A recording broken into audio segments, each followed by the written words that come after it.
Hello, we're back. 2 streams in 1 weekend? What's happening? Right, let's crack into it. Let's get into it. We are on the 4th case, and we are investigating not a murder, an assault, a stabbing of a lady that we don't actually know who the victim is yet. We just know it's like an English lady. We haven't even really seen her. We only saw a shot of her on the floor with the knife in her back. But we don't know who she is yet. And we're defending the suspect in the case, which is a fellow Japanese foreign exchange student who has been accused of the stabbing. Apparently there's witnesses. And we are on our way to see Mr. Sholmes with the S, for legal reasons.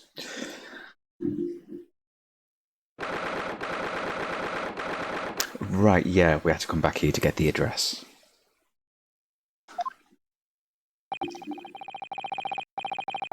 Of the accused dude.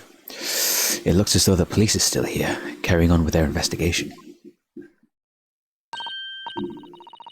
Oh god, I need to sneeze.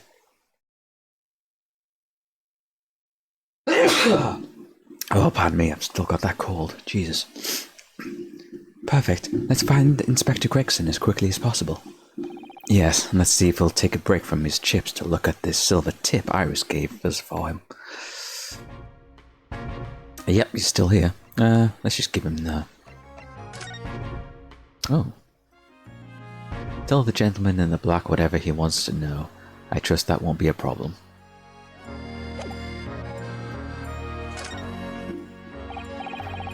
Inspector Gregson, do you have a moment?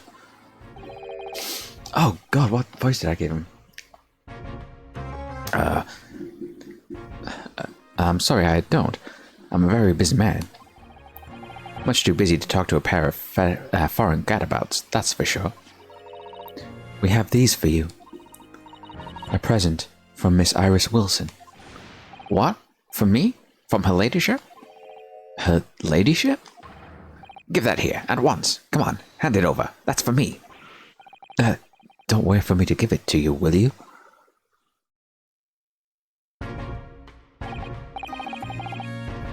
What was that coin exactly? It's a silver crown, obviously. But it's a lot more than that. It's, well, it's an appearance fee, that's what it is. An appearance fee? Oh, I see. You mean... That's right, for the adventures of Herlock Sholmes. Her ladyship always offers me a little financial reward for featuring me, every time. Yes, of course.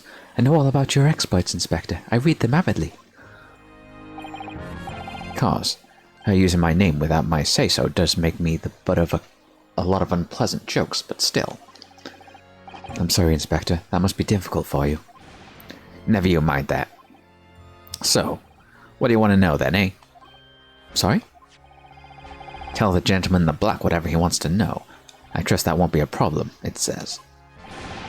Well, obviously it's not a problem. Go on, fire away. What do you want to know? Well, if you wouldn't mind, Inspector, we'd very much like to know the address of Mr. Natsume's lodgings. Ah, the little knife-wielding, mustached Japanese fellow. He lives right in... he lives in a right old hovel. It's just over there. Look. Oh, the room with no windows. On the first floor of that house in the corner, where that wreck of a bicycle's propped up. That is nearby indeed.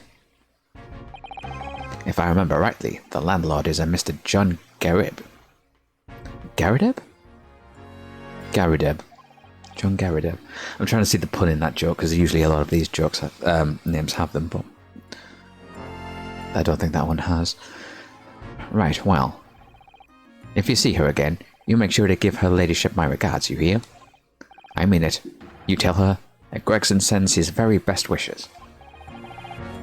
Don't worry, Inspector, we will. Goodbye for now, then. And long live her ladyship. Well, at least he told us what we wanted to know before he left. Yes, so then shall we go and see what we can find in Mr. Natsume's lodgings?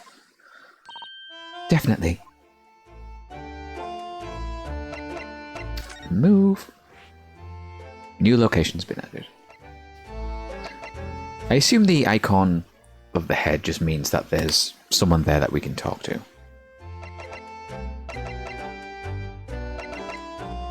Oh no, that's my current location, isn't it? Because that's my head. Yeah. Okay.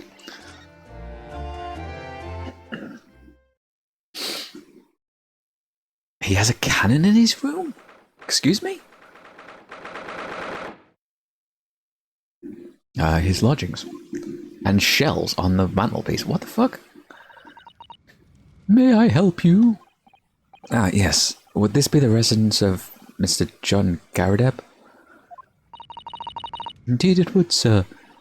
And who may I say is calling? My name is Royanesuke Naruhodo. Mr. Naruhodo is representing Mrs. Soseki Natsume. I believe he takes lodgings here? We would very much like to ask him some questions about our client. One moment, please. I shall convey the message to Mr. Garadeb.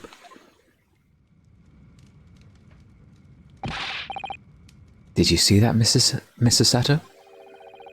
That was a real-life English maid. I know. As I understand it, anyone of standing in English society employs a number of household staff. But that was the first time I've seen one in the flesh. Oh, this tiki keeps getting better. Certainly feels like we've arrived now, doesn't it? We need only meet a butler, but the experience will be complete. We need only to meet a butler, but the experience will be complete. Well, I'm not sure if I'd go that far, but I understand the sentiment. Thank you for waiting. Mr. Garadeb will see you now. This way. Ooh.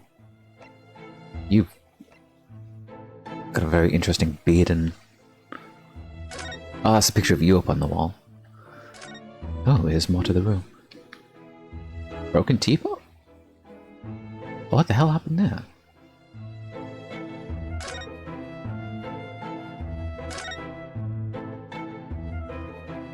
I thought this building didn't have windows. I thought they were all bricked up. Let's have a look around. Look at this crockery on display here. It's rather unusual, isn't it? Oh my, a genuine London dresser. Isn't it delightful? Although the shelf seems to be broken, and the crockery is... oh dear, it's in pieces. Oh, was that her saying that? Oh, it was. Oops. It really is, and the word cracked wouldn't do that chinaware justice. Ah, I wonder. Perhaps the cannon was fired at it. Yeah, probably something like that. But let's not delve too deeply here. Some sweets. Just steal a slice of cake. Oh, look! What a wonderful collection of cakes lined up on that gleaming silver cake stand. Lined up? Looks more like somebody has half demolished them to me. The afternoon tea is a time of indulgence, you know. It's quite the English way. It is Mr. Garadeb's custom to take 2 cakes with his tea. That sounds delightful. Oh, wait a minute, though. There are at least 10 cakes on this cake stand. Well, naturally, it would never do to waste the leftovers. So whatever Mr. Garadeb doesn't eat, I say to myself, Joan, you shall have to tidy up. How magnanimous of you. So she's scarfing down the rest of them. View outside the window? Let's just see. Does it have a view over the site of the stabbing? This window looks out over Briar Road, where the young woman was attacked. Oh yes, I can make out the policeman on the far side of the road investigating the crime scene. Glass is rather murky, isn't it? You can't see very clearly. Does this thing open at all, I wonder? I shouldn't underestimate the bitterness of London winter, sir. Sorry? As soon as you open that window, the tea will freeze in the pot. No Londoner would go opening windows at dusk in the middle of winter, I assure you. It seems very unlikely that these two would have seen anything of the incident then. He hasn't said a word yet. What is this? Like the carpet on, or like the rug below that screen is just fucked up. Like it's been set on fire or something. Look at that enormous screen. It must have been put up there deliberately, surely. Yes, it certainly seems like someone's trying to hide something from view. What could be behind it, I wonder? I'm going to have a very quick look. Just a little peek. Maybe let's not, Mr. Sato. I think the maid is gonna head us off with a cup of tea. What the fuck is that? Is that a candle? There's a candle tipped over and set the carpet on fire. That's what they're trying to hide with the screen. Like fire damage. Alright, why is there a fucking cannon in your room?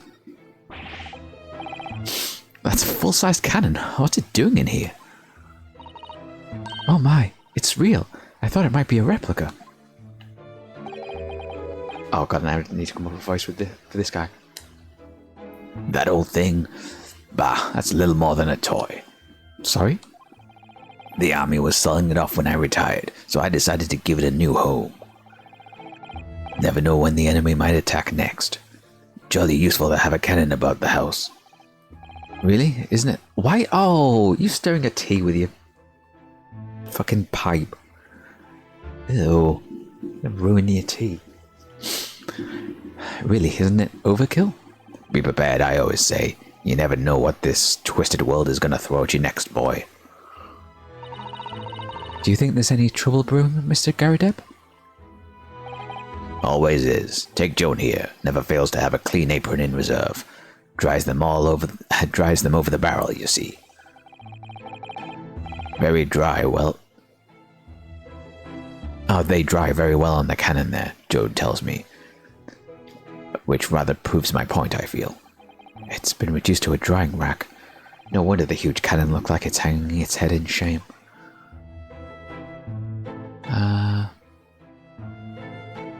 Got some medals... Oh, some books. I notice you have a pile of books here, Mr. Garadeb.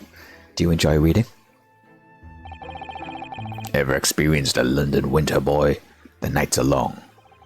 No better way to pass your time in front of a fire with a jolly... No better time... Oh my god, my brain is fucking shutting down. No better... Fuck. No better way to pass the time in front of the fire with a jolly good book. Oh, there's a copy of the Rants magazine here, I see. No doubt Mr. Garadeb enjoys the adventures of Sherlock Holmes too. The great detective has a great many followers, it would seem. Uniform? That uniform looks fairly ancient, doesn't it? It's clearly been well looked after, though. That old thing? Pah! Not much better than rags, really. Oh? Well, that's ceremonial garb at my retirement bash, you know. But I'm not one for dwelling on the past, me. Would have gladly thrown it out, but you know how it is. Anyway, doesn't hurt to have the odd piece of memorabilia lying about, does it? Oh, I see. Perhaps we should leave the past in the past. And your medal. It looks like a Medal of Honor. It's showcased on a very grand banner. Yes, it's displayed with some pride, I would say, although it bothers me that it's not straight. What? That old thing? Sorry? I should be glad to see the back of it, but the general would turn in his grave if I disposed of it. The wall's the best place for it. Keeps the bolly thing out of the way. So it's just been polished to a shine by accident, I suppose. There appears to be an inscription on the medal itself. Look. Let me see. It says, "For distinguished participation." Sounds like it's the kind of honors even I could be in line for. Well, one doesn't like to blow one's own trumpet, but I was given that for my time in the army. Can't measure an officer by the number of medals on his name, of course. Common knowledge in military circles. Alright, let's have a chat. Good day to you. John Garadeb, at your service. Pleased to meet you, sir. This is Ryanesuke Naruhodo. He's a defense lawyer. Do excuse me for not getting up. I took a shot to the knee a few years back in the Battle of Maywand. Don't you know? Earned a medal for my pains, but had to withdraw from the service. Handed over the reins to the up-and-comings. So he's a retired soldier? It's a hell of a job getting up and downstairs now, I can tell you. Don't get out much, as you can imagine. Yes, it's quite a climb up here to the second floor, isn't it? I was panting at the top of the stairs. You really must take more exercise, Mr. Naruhodo. Do you think so? Well, Mr. Garadeb, no doubt you were very courageous to earn yourself a medal. Oh, it was nothing. The medal's just... folderol, really? Not heard that word before. Wouldn't like to offend the general, though, so I grudgingly displayed on the wall.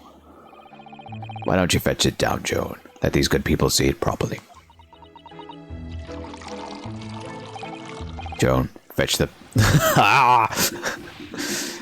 Dash it all, woman. Be careful. Oh, dearie me. I do beg your pardon, sir. Well, you jolly nearly took the skin off my hands. I shall be more careful, sir. So anyway, there you have it. Living the quiet life now. Yes, I see. Now then, I hear you want to know about the chap lodging downstairs, is that right? Yes, we would be very grateful if you could answer some questions for us. Only two, please, naturally, especially if it helps keep the peace in here in Blighty. We've forged an alliance with the Empire of Japan recently, as I'm sure you're aware. So this case is very much in the public eye, as it were. Oh, is it? Even had some famous detective poking around, you know. In this old house, would you believe? Yes, Mr. Herlock Sholmes. Could have been. Didn't catch the chap's name. Not really my cup of tea, all that detective business. Oh, but you have a copy of Rance magazine here, so... Yeah, no. Anyway, the chap investigating the foreigner's room as we speak. So he's in Saseki-san's room. It's a bally nuisance is what it is. The whole neighborhood's twitching its curtains now. I don't like all this fuss. It's jolly unsettling. About Mr. Natsume. Tell me about him. What do you know about him? About Mr. Natsume then, Mr. Garadeb. Please, do tell us. Ah, yes, the Japanese chap. Only been lodging here for a week. Oh, just 1 week? So he moved in very recently then? I have two lodges most of the time. One on the ground floor, one just below us. The first floor room came available a week ago, you see. There's... Ah! Dash it all, Joan. Do be careful. Oh my goodness. I'm terribly sorry, sir. If you want to know my opinion, I thought he was shady sort from the moment I set eyes on him. Oh, why? He seemed to have a most nervous disposition, always shaking and looking over his shoulder. The man had shady written across his sweat-soaked brow, if you ask me. I said to myself, Joan, that man is trouble. Sooner or later he's going to do something untoward. And I'm rarely wrong about anything. We won't be calling this maid as a witness, that's for sure. Was there anything else that struck you as suspicious about this man at all? Oh, yes, indeed there was. And she's dying to tell us. Shady lodger. Had you noticed anything else about your lodger, Mr. Natsume? Oh my word, yes. The man was shadier than an orchard. Could you elaborate? Well, Check the man's room. Absolutely stuffed full of books it is. More than anyone could ever read. And he never so much as passes the time of day with another living soul. Haven't seen a single visitor call. He just trots off to that old bookshop every single day and comes back at 5 to light the gas fire. And the funny little man is up long past time everyone else is in the house has gone... Bleh. And the funny little man is up long past the time everyone else in the house has gone to bed too. Oh, I see. The gentleman on the ground floor goes to bed around 9 each night. But I've never known that Japanese fellow to retire any earlier than 2 in the morning. Ah. I don't see anything weird about that. He's a night owl. Could you clarify something, I wonder? What, pray? How do you know so much about Mr. Natsume's routine? Oh! I had understood that neither the lodgers live on this floor of the house. Is that correct? That's right, yes. They're both below us. Dude, why are you sweating so much? On the first floor and street level. Then, how is it you know so much about the lives of your lodgers? The precise times that they come back in the evening, for example, even the times they go to bed.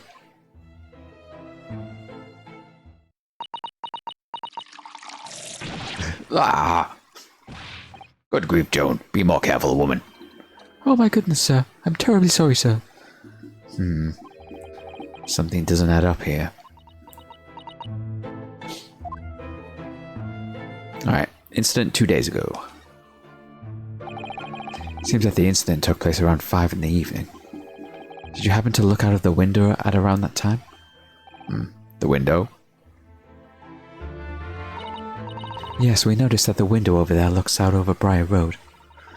The incident took place on the pavement on just the far side of the street. Was there anyone suspicious lighting nearby? 5 o'clock is dinner time in the Garadeb household. I'm afraid I didn't remember seeing anything. How about you, Joan? No, sir. Would have been dusk outside already at that hour. And with the fog as well, I should think it would have been quite impossible to see the other side of the road. Oh, I see. Did you notice anything out of the ordinary then? Such as? Anything at all, even if it seems unrelated. Well. Yes? Was there something then?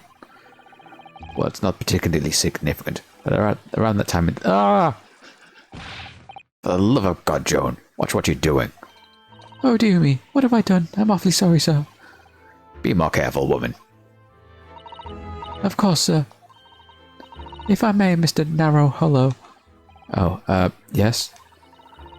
I have exceedingly good memory, as far as I remember. Nothing of any significance took place here at that hour. Nothing at all. Oh, really? Mr. Garadeb? The way you were talking before, it sounded rather like there might have been something. Oh, well, as I was saying, it was just a trifling matter, really. Nothing of... Ah! Okay, yeah, Maid is definitely trying to, like, stop him from saying something. Joan, dash it all, what's the matter with you, woman? Begging your pardon, sir. Nothing happened.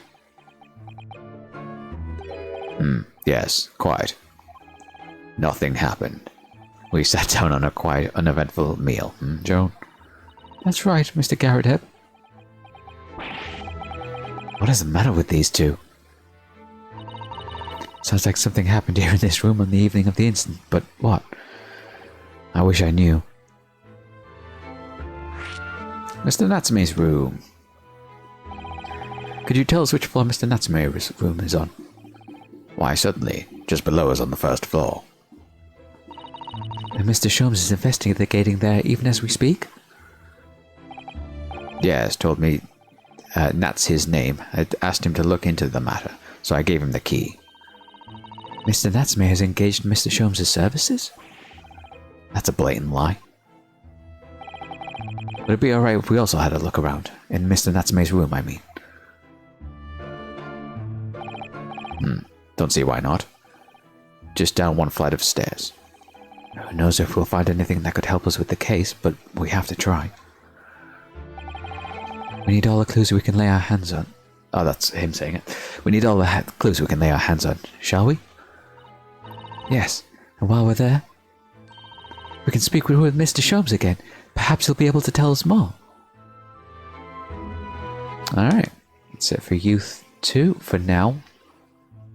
I want to check the court record. Does it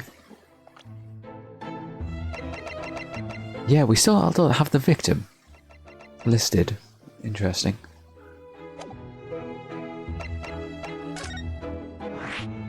New location, his room.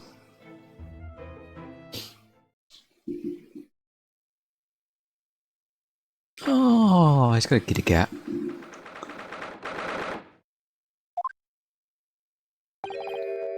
What? Just look at this place. And smell it. It's so musty in here. I suppose it's the mountain of old books that are responsible for that.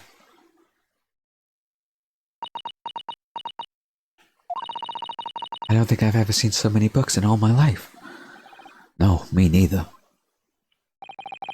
It's so dark in here too.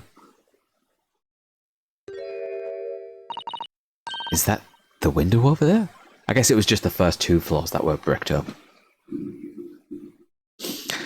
Well, it was the window, I think. Yes, once upon a time. But for some reason it's been closed up with bricks and mortar.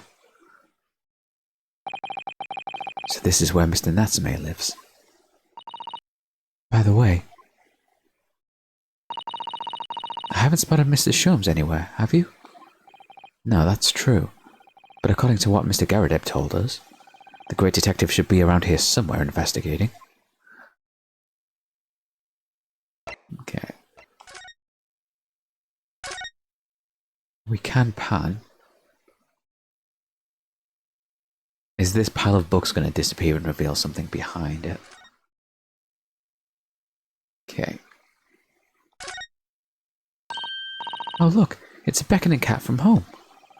It's a bit big and bulky, isn't it? Surely Mr. Natsume didn't bring it, the Maneki Neko all the way from Japan with him. I hardly think you're in a position to comment, Mr. Naruhodo. Are you forgetting the enormous Daruma doll that you brought in your luggage? Well, it can be dangerous travelling abroad. I wanted the Lucky Charm. Well, I imagine Mr. Natsume wanted the same, and his cat is sure to beckon good luck to him. It's not doing a very good job so far, is it? You mustn't say such things. I didn't say a word. Why are my eyes such a giveaway? Just massive piles. Really? We can't examine his bag or the massive pile of like scribbled up notes? Alright, cat. Aww.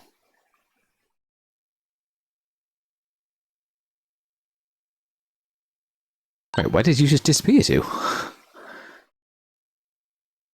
Oh my, what an adorable cat. What is that on the wall, on the pipes? Like, it's padlocked shut. It's weird. Perhaps he's looking after all the books while his master is away. I don't know about that. He disappeared into the pile of books as quickly as a flash.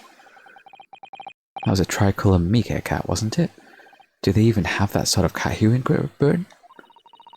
Perhaps Mr. Natsume brought the little creature with him from Japan. That's made me feel homesick now. Already? We've only been in the country for 2 days.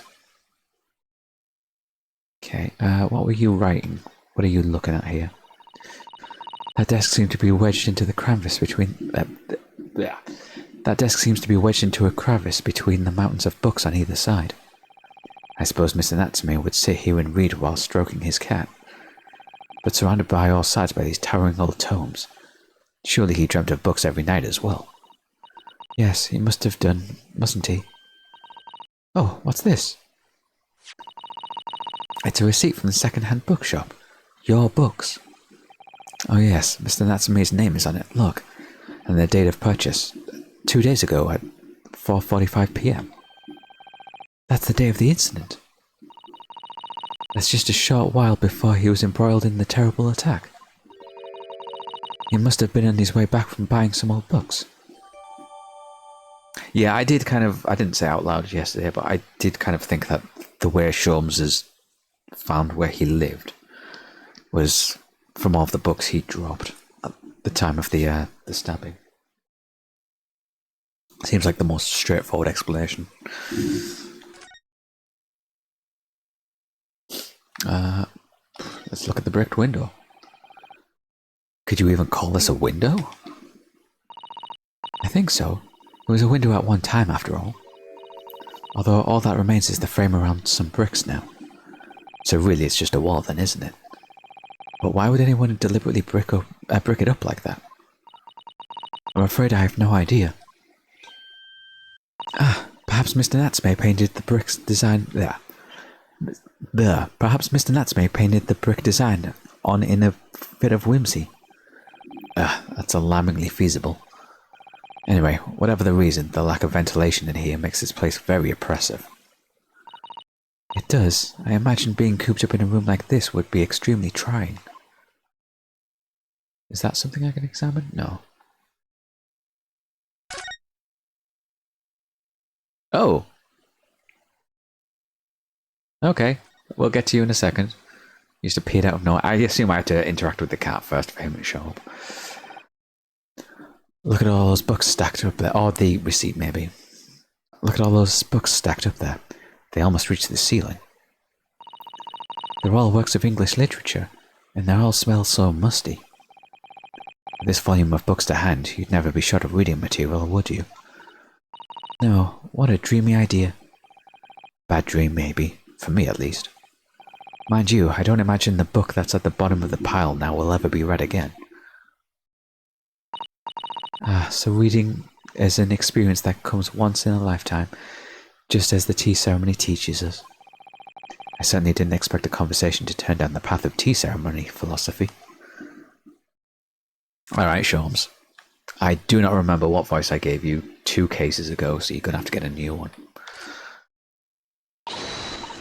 Look, Mr. Naruhodo. There he is. Where did he appear from? He seems to be engrossed in the pages of an old book. I hope he won't mind if we disturb him. Hello, Mr. Sholmes. You two, good day. Now, let me see. Where was it that we met? Mr. Sholmes, we met together on the SS Bruya. Yes, of course, the Bruya. Let me see what happened on that voyage. It was Casimir Sogi. He died, tragically, but you were a great help to us. Yes, but of course, the case of Mr. Asogi. That was the one with the snake, wasn't it? Oh. Well, you seem to remember something of it, at least. What an honour to be remembered vaguely by the great Sherlock Sholmes. This is Mr. No, my dear madam, hold your tongue. I pride myself on my superior powers of recollection. You just got the case about the ship wrong. Christ. Your name's already safely recorded in my brain attic. Miss Naruhodo and Mr. Sasato. Try the other way around, Mr. Sholmes. I lose the first round.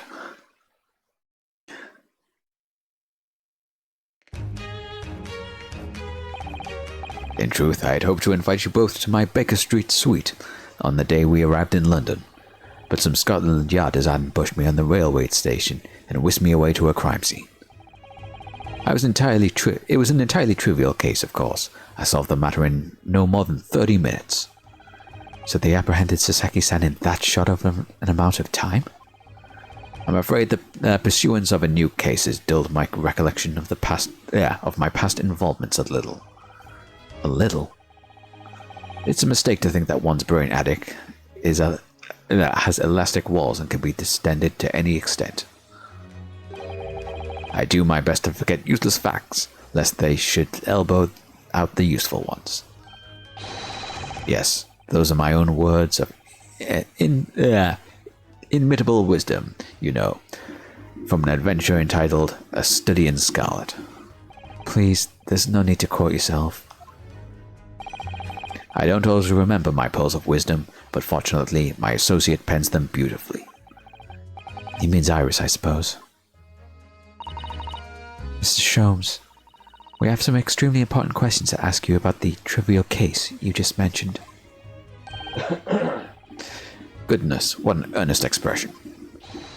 My dear madam, I should be only too pleased, and this murky room is an apt place to discuss the murky case.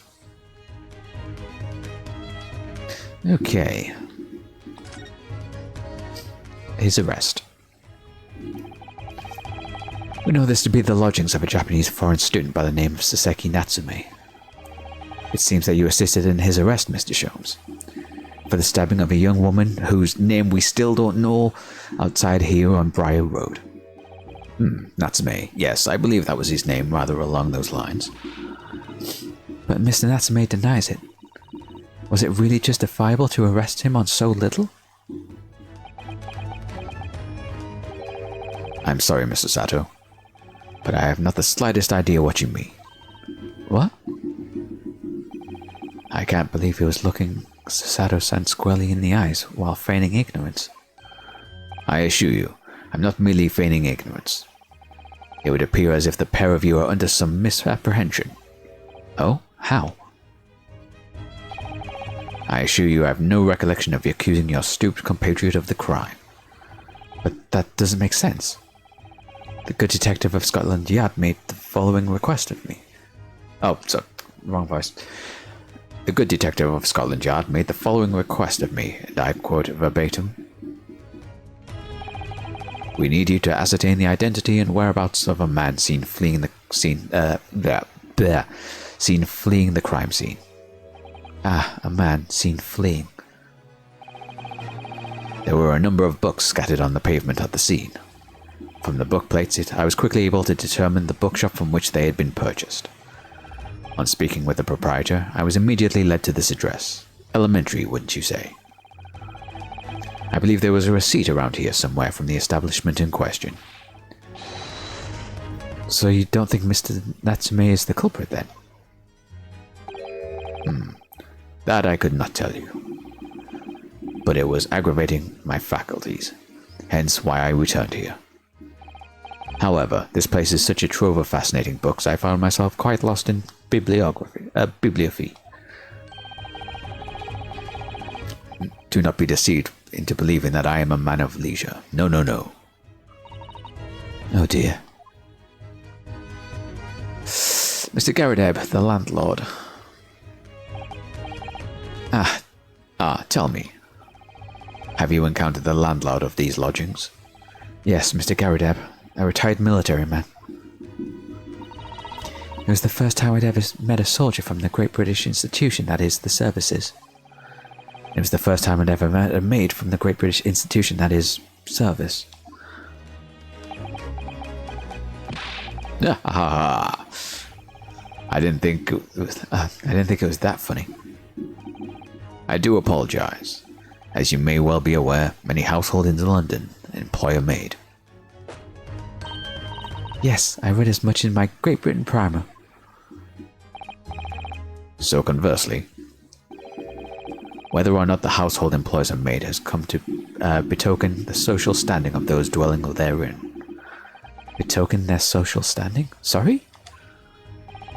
Put simply, my dear fellow, those who employ at least a single maid are considered middle class. Those who do not are beneath that. In the upper echelons of society, of course, households employ enough staff to constitute a large family. Goodness, how extraordinary. As you can appreciate, for those on the precarious boundary between the middle and lower classes, being able to afford just one maid is of the first importance. I had no idea. And it is precisely for that reason I find great stimulation in this situation upstairs. Specifically, in the retired army veteran, Mr. John Garadeb. Oh? Affable as he is, the fellow is hiding something. Whether or not it imposes on the circumstances of this case, I am yet unable to ascertain. I'm thoroughly lost on what he means to say. Yes. He knows the old man's lying about something, or hiding something.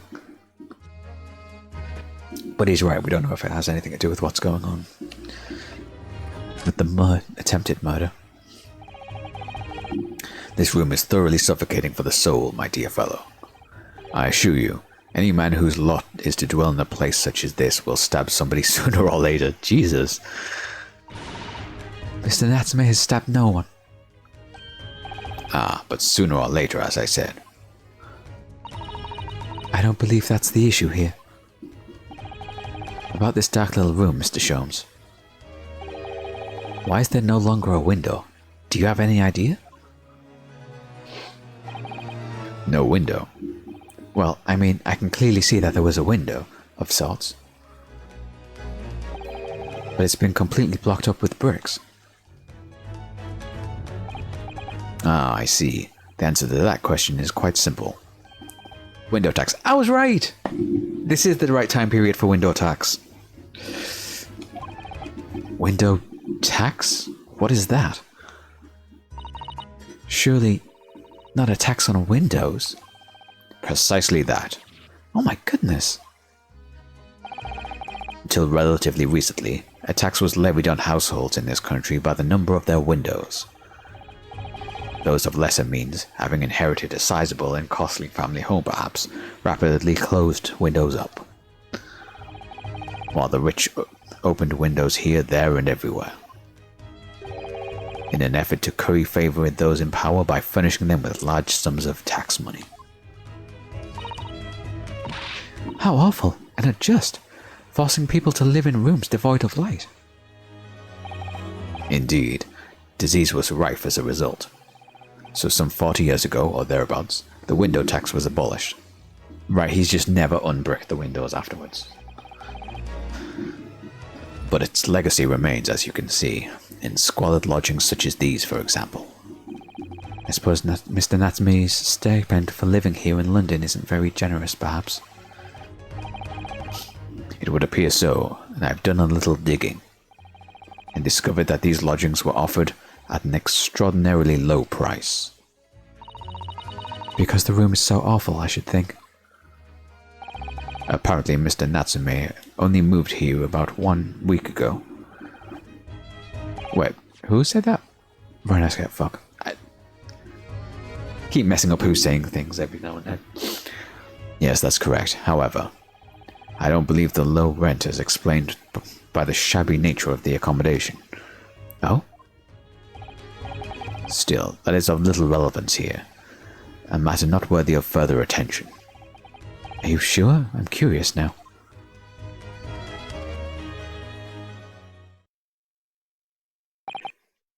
Well, I believe I've told you all I can now. Thank you, Mr. Sholmes. Ah, yes, Mr. Naruhodo. Was it not your intention to become a practitioner of law? You remembered that, did you?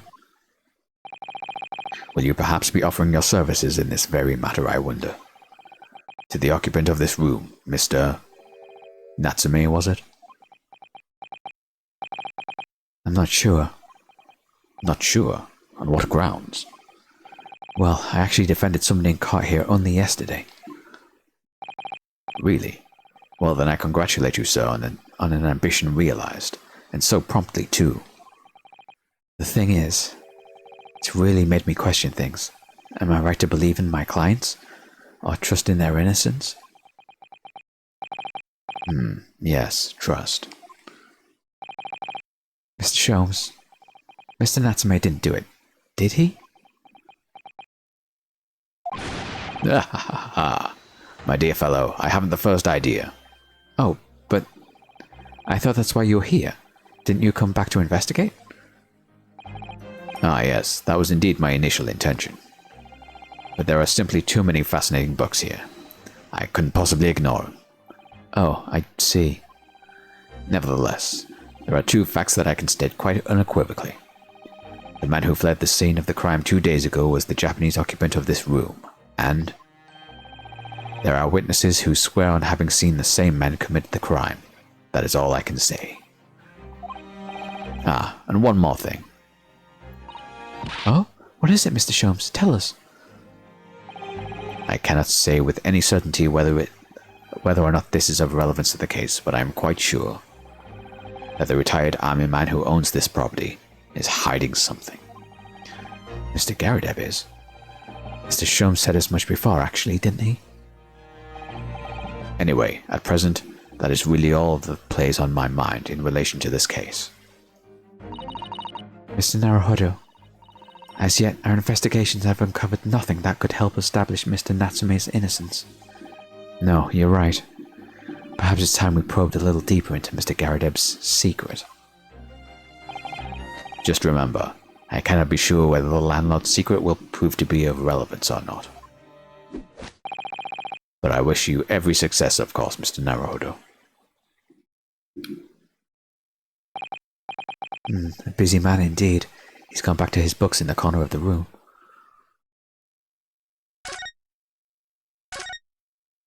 Yep, there he is. Excuse me, Mr. Sholmes? Yes, so true. To be or not to be. That is indeed the question, Mr. Naruhodo.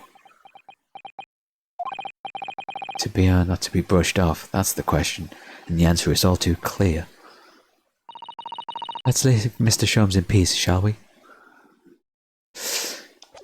Was there anything else in this room before we move on? I don't think there was. I think we pretty much spotted everything. Oh, we can look at these. I'm sure I looked over these before. Okay. Look at all these balls of paper on the floor. There's a note scrawled all over them, in English. Looks like the waste paper basket is so full that they've just fallen out. I think Mr. Natsume must have been deeply immersed in his research, don't you? Or deeply averse to tidying up his mess. I love that expression on her. I wouldn't like to speculate which is closer to the truth. Nothing else? Oh. This appears to be some sort of meter on the wall here. Looks very robust. I wonder what it's for. This is a slot for inserting coins. Oh, okay. It's a gas meter thing.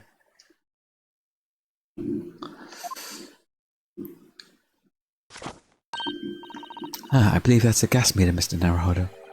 A gas meter? Yes, it seems there's a piped gas in this district which consumers pay by putting coins into the meter.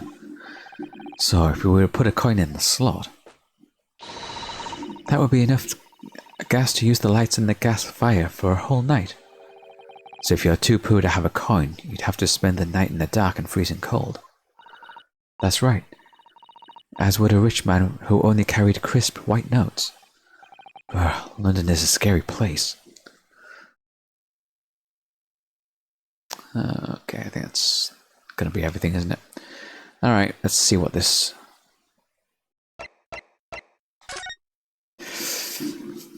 Retired soldier and his maid are hiding. Mr. Garadeb's room. Again. Ah, you pair again. Tell me, was the detective chap, I forget his name, still hard at work down there? Mr. Herlock Sholmes? Ah, yes, rings a vague bell. All that detective business isn't really my thing, I'm afraid. Well, Mr. Sholmes is in his element down there. Jolly good show. Another cup of tea, if you please, Joan. Now then, why don't you tell me what... Ah! For the umpteenth time, woman, will you watch what you're bloody well doing?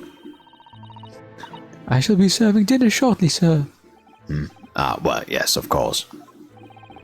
Frightfully rude of me, but I'm afraid I shan't have... I'm afraid I shall have to ask you to take your leave, if you'd be so kind. Oh, yes, of course. We are deeply grateful for your assistance. Not at all, not at all. Don't get much of a chance to talk with young foreigners like yourself. It's been a pleasure. Best of luck and all that. Perhaps you could see yourselves out. According to Mr. Sholmes, Mr. Garadeb is hiding something. Since no other avenues of investigation seem open to us at the moment, perhaps we should do some digging. I mean... Come on. Is there anything else? Okay, the actual shell. What the fuck?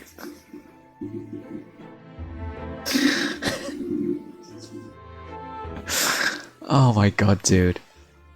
I think this might be my favorite running joke in this game, of just like panning the camera over and it's just Sholmes is just there. I love how the little like the little thing on the side just kind of covers up that he's there until you pan the camera over. That's so good. That's so good. What's he doing over there? Mr. Sholmes? Ah, we meet again, my dear fellows. Good gracious, when did you sneak in here? Herlock Sholmes, sir, at your service. Whatever are you doing by the window? I'm given to watching the evening sky as the sun sets, madam. Yet sadly, cheerful as the room downstairs undoubtedly is, it lacks an aperture for such observation. So I took the liberty of borrowing a small corner of space by the window up here. Well, keeping an eye on the windows at dusk is a prudent thing to do in London, I'm gathering.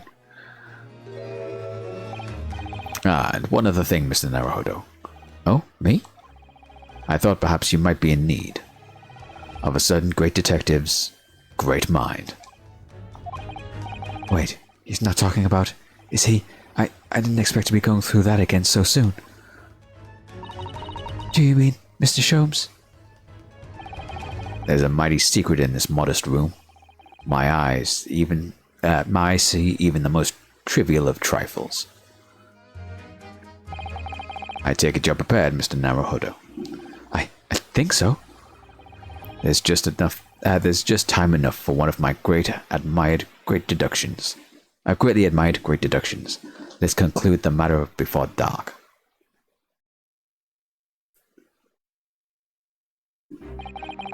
Mr. Garadeb, though it would seem you are a military man of considerably distinguished service,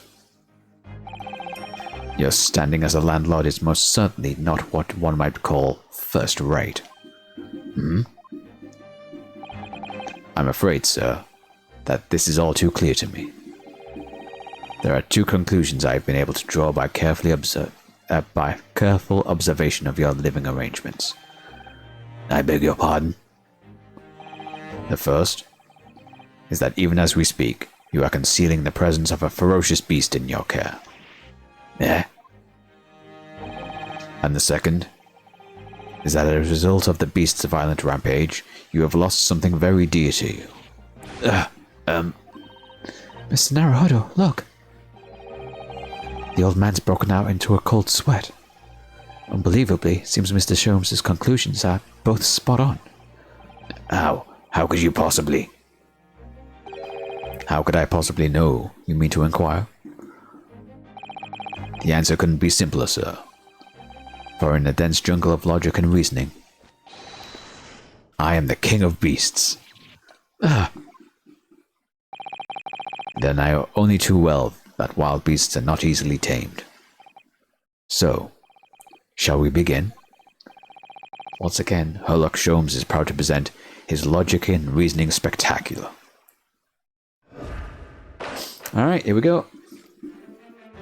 Game is afoot. Nature of the beast. It certainly shouldn't take a great detective to see that a fearsome beast has been on the rampage of late within these four walls. And thus we are faced with the question, what form might this beast take? For a man with military breeding, your eyes are uncommonly candid. Aye. Your furtive glance, Mr. Garadeb, leads us directly to the answer. The true nature of the beast that has run rampant here is revealed by that lion statue. Yes, though an army man, you appear unimposed at best. A fact that has fueled your admiration for the mighty lion, the king of beasts. What is this piffle, I ask you? In the end, your admiration became so great, in fact, you had a living, breathing specimen shipped from India. Okay, dude. which you tried to keep in this very house. What? Yet living with such a wild beast proved more difficult than you had imagined. The chilling traces of wild rampage still very much in evidence. Well... Yet as we look around, the beast in question fails to present itself. Where could this angry creature have disappeared to? Madam. Me? I pray you do not consider me unchivalrous, but it is plain to me that one glance in your direction... Don't say that she ate it. Come on. It is? Okay. Your dress pocket gives us a handsome clue as to the beast's current whereabouts. Okay. For a second, I genuinely thought they might have made the joke of her eating the lion. But protruding from it is a handbill advertising a circus show. Ah. Yes, you sought to dispose of this terrifying lion, Mr. Garadeb. At Batty's Circus. A travelling show currently sojourning in the nearby park. I have observed the tents. You sold the savage lion, sir, to the circus troupe. I most certainly did not. I believe I have made my point. The fearsome beast which ran amok in this room was an Indian lion. And a simple visit to the circus now will reveal the lion prancing jubilantly through the ring of fire. It's probably just Natsume's cat from downstairs.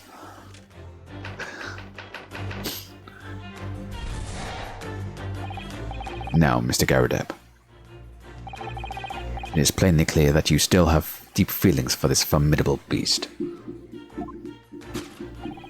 Indeed, in that blithe pose, the distress that loss has caused you is veritably tangible. Your head weighs heavy on your shoulders, the pain you feel being revealed by that supporting arm. Amid fits of tears, you let your beloved beast go. The strain of losing something so dear to you is clearly visible in your visage. Nonsense, man, I simply... But what we must now ask ourselves is the true cause of this pain. And we need only follow the direction of your gaze to find the answer. Yes, it's the pile of bills that has given rise to the pain you suffer. Every envelope contains another demand for payment. For cartloads of meat, potatoes, wheat, and tea. Indeed, feeding your beloved has had devastating impact on your financial circumstances of your household. So you had no choice but to let it go. Yes, well, Now, in a final fit of rage, the ferocious beast carried out one last unimaginable attack. Unimaginable? The aftermath of which can clearly be seen by observing the carpet over there. A very expensive woolen carpet, if I'm not mistaken. Oh dearie me. What could have caused such a destructive outburst? This time, madam, I'm afraid it is you who has been inadvertently revealed the truth. It is you who has inadvertently revealed the truth to me. Your wondering eye has settled upon the answer very neatly indeed. Yes, to explain the dire state of the carpet, we need only look at the Tower of Cakes. There is no creature more dangerous on this earth than a beast with an unsatiated appetite. Was it or was it not once said by the certain noblewoman, if they have no bread, let them eat cake? Food is at the heart of all tragedy, in fact. Whatever do you mean? Having tired of the taste of cake, the beast began to stalk its next prey. I'm sure I need not spell out the nature of this final act of destruction carried out by the beast. There is only one logical conclusion. Worked into a frenzy by hunger, the lion attacked and ate the carpet. The teeth marks on the carpet are a perfect match for those of the lion I once saw in India. Well, that was all very stupid.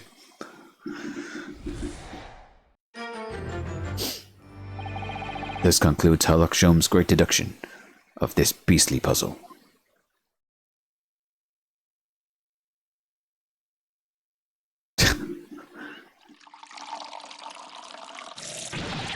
Ah! What is the matter with you, Joan? You're pouring scalding hot tea all over me. Oh, I'm sorry, Mr. Garadeb. I'm afraid I didn't notice. My deductions can be startlingly sharp. It stands to reason that your cup runneth over.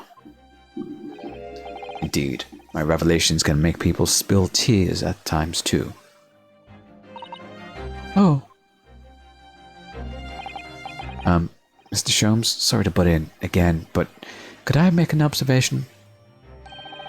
Why, certainly, Mr. Naruhodo. What is it, again? Your deductions just now.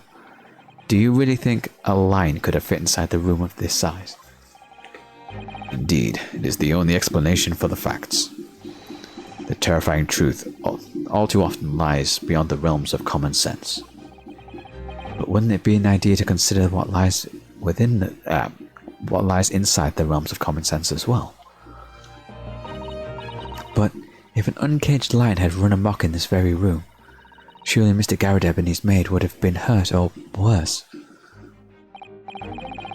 Ah, that's where you are stuck. No doubt the former military man held his own against the beast using that large cannon. I thought you said they sold the lion to the circus.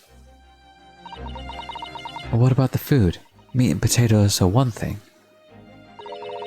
But I don't believe I've ever heard of a lion that drinks tea. That's because the maid keeps spilling it all over Mr. Garadeb. Ah, my dear Mr. Sato, it occurs to me with some regularity that irrespective of race and breeding, whenever anyone lands on Great British soil, they are infused with a highly appropriate taste for afternoon tea.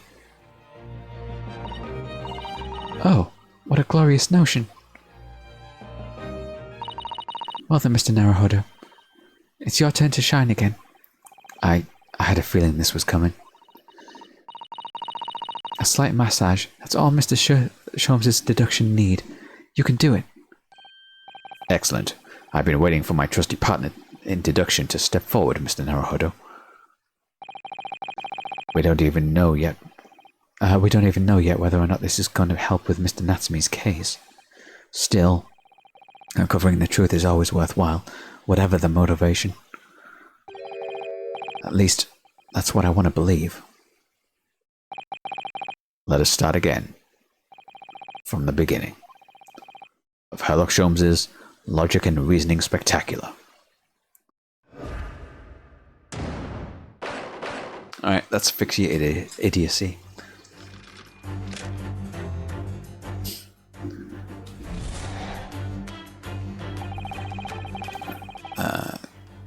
Okay, this is repeating stuff with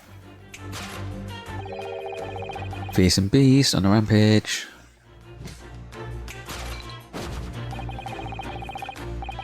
What form did the beast take?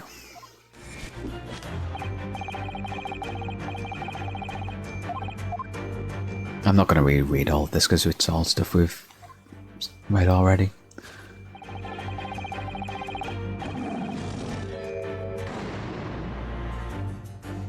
Okay. I really didn't see the lion thing coming. No, but if you observe Mr. Garadeb's reaction, it rather seems as though the beast did indeed run amok here in this room. Yes, something with a very fierce nature. But it couldn't have been a lion transported from India. So what was it then? We must follow Mr. Garadeb's gaze. That will lead us to the true answer.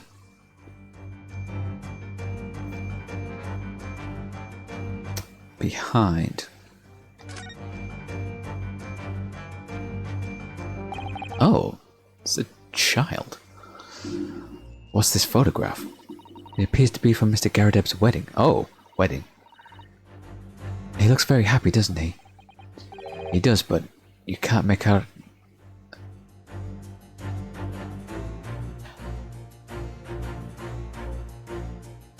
The woman who was stabbed, we still don't know who she is. Is it going to turn out to be his wife or ex-wife? He does, but you can't make out his bride. No, how unfortunate. Something must have struck the glass directly over the woman's face. I wonder what happened. Probably best not to delve too deeply here. The glass is broken, so you can't see the bride's face at all. But no amount of cracks could hide the woman's plump form. Because the woman who was stabbed was, like, rather plump as well, wasn't she? From, like, the one kind of shot we've seen of it. But I don't know if these two know yet what she looks like. Obviously, we as the player know, because we got, like, a brief glimpse, but I don't know if anyone's ever, like, described her as plump to these two. I think powerful would be kinder than plump, Mr. Naruhodo. Yes, he certainly looks that. There's a lot of horsepower there. Not someone you'd want to upset, that's for sure. Oh look, have you noticed her wedding ring? It's very large, isn't it? Yes, that's an unusual design. Looks like some sort of embellished sunflower. Okay. Mr. Garadeb. This must have been when Mr. Garadeb was still in the army.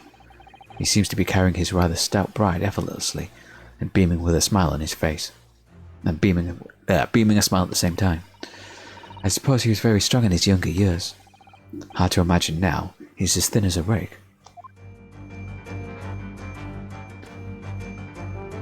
Or maybe the maid is actually his wife, and they're putting on appearances to try and...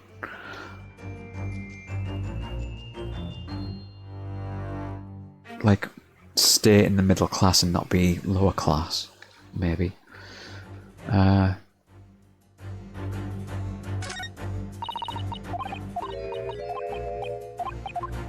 Okay, so this doesn't put like little tick marks on to say that we've examined something. So I guess the newlywed bride?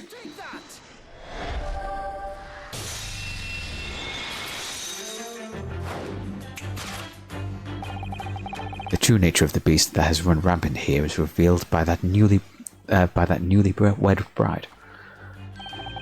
Precisely, Mr. Naruhodo. No other explanation could possibly fit. Yes, this framed this framed print pictures your wife, Mr. Garadeb. And while we lament the fact that her face is obscured, we can still make out her mighty arms and note the considerable horsepower they must contain. Yeah, the maid's not wearing a ring. Oh, indeed. Surely any woman of such powerful constitution would be honored to be described as a beast. Honored might be a stretching a point.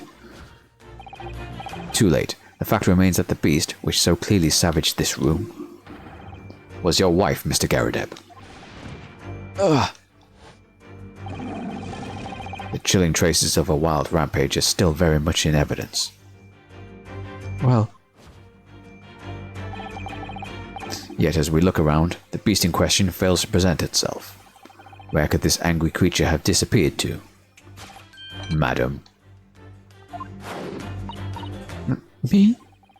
I pray you do not I pray you do not consider me unchivalrous, but it is plain to me at one glance in your direction. It is? Your dress pocket gives us a handsome clue as to the beast's current whereabouts. Poor, fragile, defenseless woman is beside herself. Well, I don't know about fragile. Oh, dear. Anyway, Mr. Sholmes is quite right. There's no sign of Mrs. Garadeb anywhere. But it seems there may be clues to her whereabouts. A clue that this maid is trying to hide. I wonder where Mr. Garadeb's wife could be. Yeah, there's the ring. Just not visible from... Yeah, it's kind of like hidden behind her other fingers. Wedding ring. So she is pretending to be a maid to, like, for them to appear as a higher class of social standing than they actually are. She's wearing a very large ring. Look. Oh yes, sunflower design with some rather nice embellishments. And it's on the ring finger on her left hand, which means it's surely a wedding ring. Looks like it's on there for life too. I can't imagine it would slide off a finger that size. Jesus. That's something to think, Mr. Naruhodo, not to say. Do you know Mr. Garrideb's wife in the photograph had the ring very much like this one? It's a large sunflower design as well. Really? You have a great memory for these things. A large sunflower wedding ring. It's quite the coincidence. It's not the... Come on, dude, put it together. Take that!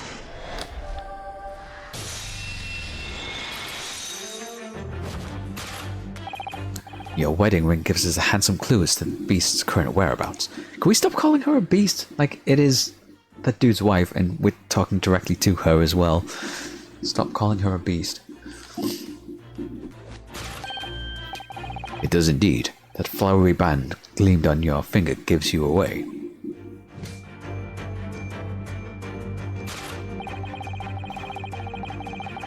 For it is identical to the one showed in the hand of Mr. Garrideb's bride in this photographic print. In other words, you are no ordinary household maid. No. You are Mr. Garrideb's lucky bride. You are Mrs. Garrideb herself. Oh my word!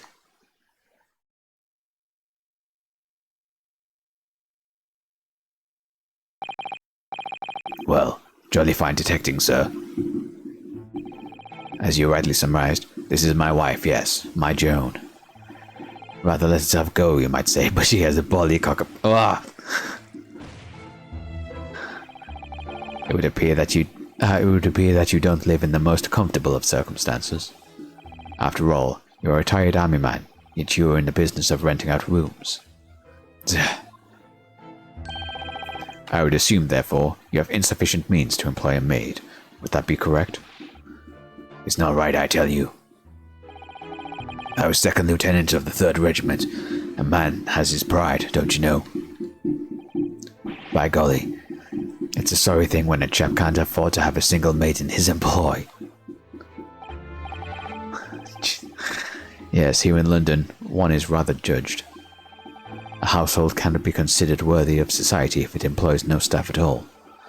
Though in my considerable opinion, such concerns about appearances are folly. You mean Mr. Garrideb has his wife work as his maid? Precisely. Am I right, Mr. Garrideb?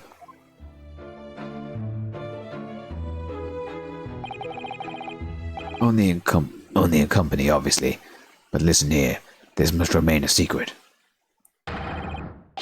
Tip-top secret, please.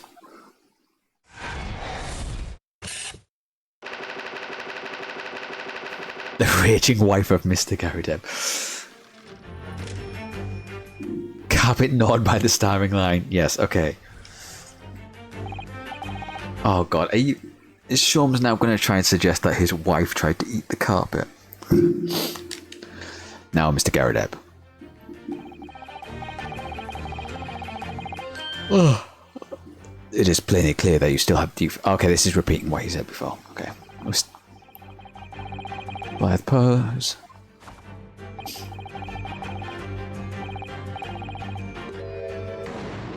Your head weighs heavily on your shoulders. Okay. Mr. Shums is quite something. He's calling Mr. Garrideb's wife a beast. Yes, and as a woman that feels rather uncomfortable. But Mrs. Garrideb is standing beside her husband as we speak. In other words, he hasn't lost his beloved at all, has he? Oh, how true. So perhaps that supporting arm that seems to be propping up his head has some other significance then. According to Mr. Shums, Mr. Garrideb's pain is tangible, though. What could that pose really signify? Your head weighs heavily on your shoulders. The pain you feel a supporting arm. Oh, okay. She fucking whacked him across the face. That's true, we haven't actually seen the other side of his face yet. Okay, this game's doing a lot with, like, framing the camera. With, like, hiding evidence until you, like, pan around to look at, like, the situation some more. It's doing that a lot. Oh my, look at that bright red mark. Gosh, that's quite something. And clearly made by somebody's hand. Yes, Mr. Garadeb has been slapped on the face, it seems. Hard. I've never seen such a clearly defined mark. Whoever could have done such a thing? Oh, come on. Well, there's a very limited number of candidates, I'd say. Take that!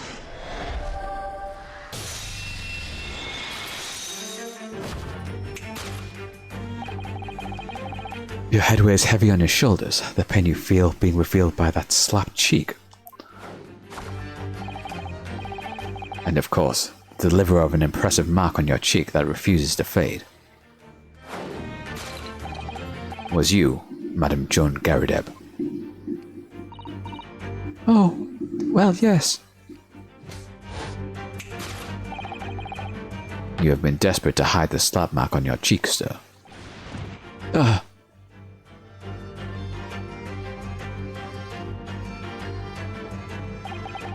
How in the blazes? Did you work that out, man? Nothing escapes the notice of one of the trained arts of... Nothing escapes the notice of one trained in the art of observation, my dear fellow. That's why you haven't looked directly at us, even once. To keep your other side from view.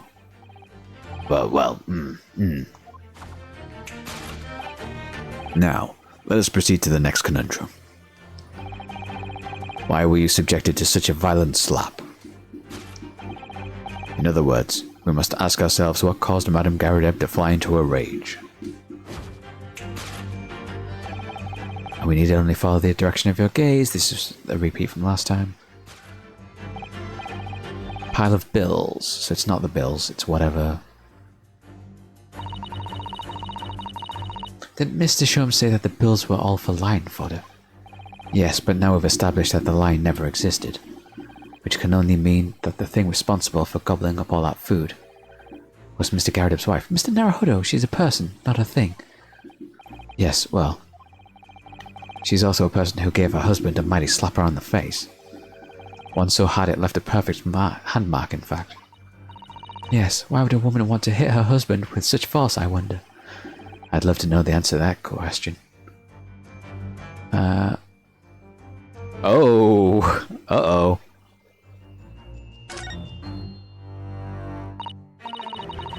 Ah, someone must be reading this book at the moment, and there's a bookmark here, look. Mr. Garadeb's clearly an avid reader. Oh, wait a minute. I don't think this is a bookmark.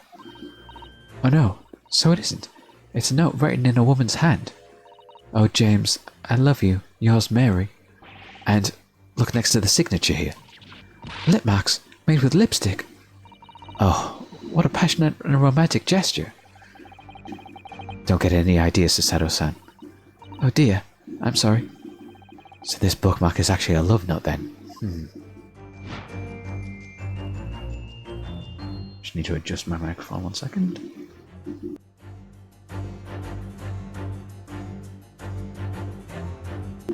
Okay. Take that! Take that!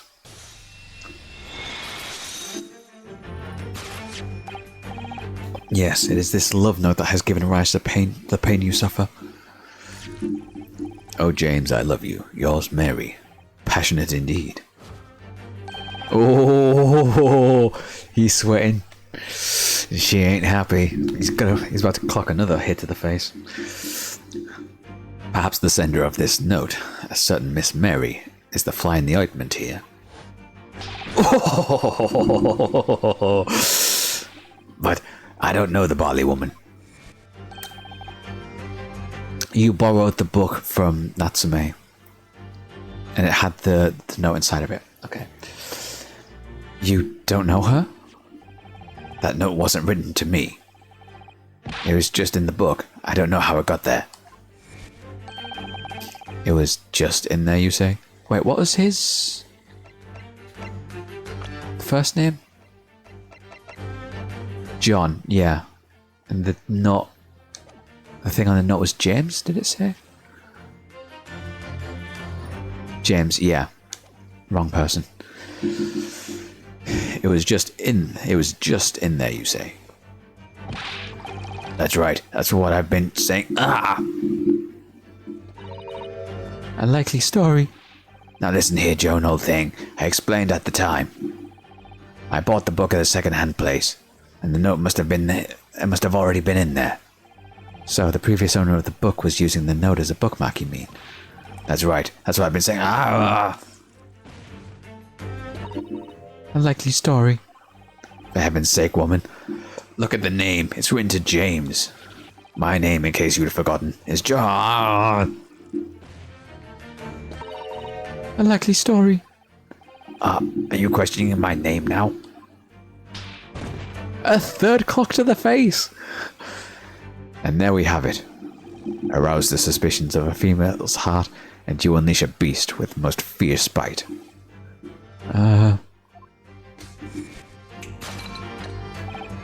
Now, in a final fit of rage, the ferocious beast carried out one last unimaginable attack. Unimaginable? The aftermath of which can clearly be seen by observing the carpet over there. A very expensive woolen carpet, if I'm not mistaken. Oh, this is repeating stuff he said before. What do you mean? Yeah. This is repeating.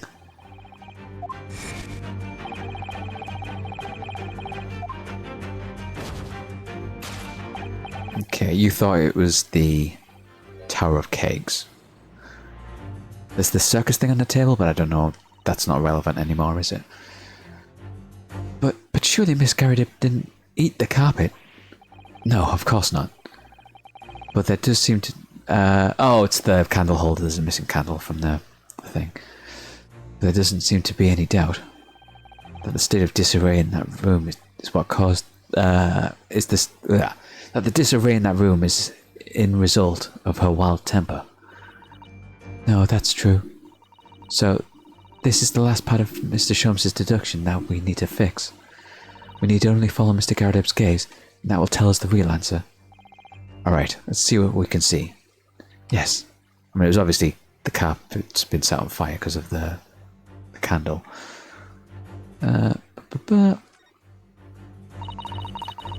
This looks like a very old candlestick, doesn't it? The base looks too small. Surely it's very unstable. Looks to me like even the slightest knock would make it topple over. Oh dear, that would be dangerous. Wait, take a close look at this. There's one candle missing. Yes, I didn't notice that before. Why is that, I wonder? Why is one candle of the three missing from its holder? Because it's on the fucking floor over there, we can see it.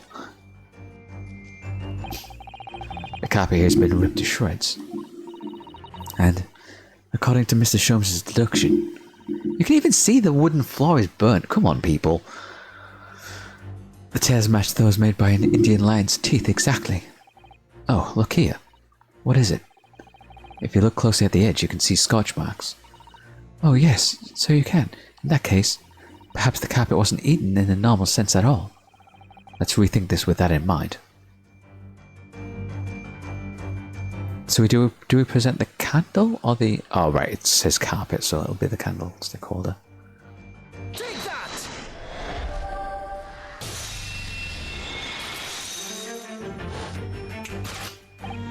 Yes, to explain the dire state of the carpet, we need only look at the candlestick. Most illuminating, my dear fellow, and of course the only possible way out of this logical labyrinth. Yes, the remnants of the ferocious attack in which the carpet was devoured are clearly visible. Indeed they are. The scorch marks at the edge clearly give the truth away. Scorch marks? It would appear that this room was the scene of a little marital altercation. Mrs. Garrideb's mighty arm muscles left an impression not only on her husband's face, but on the entire room. The force of her strike caused a candle to fall from the holder. And in seconds the carpet was alight, and the whole corner of the room in flames. Yes, For a most ferocious beast, it is neither a violent lion nor a vengeful woman, but fire. In this room, that ferocious beast bared its claws and ran amok. Eloquently put, my dear fellow. So you see, there is but one conclusion here.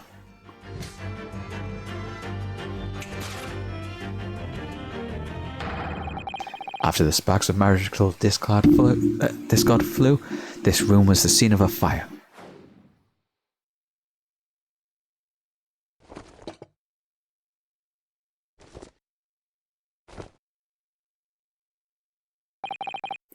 Mr. Sholmes, sir, I salute you.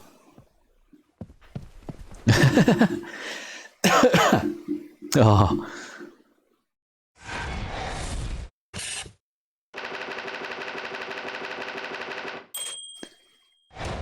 Of course, this is where we're going to find out that actually he was a super big fan of Sholmes all along. Which we know he is because he's got a copy of the rants.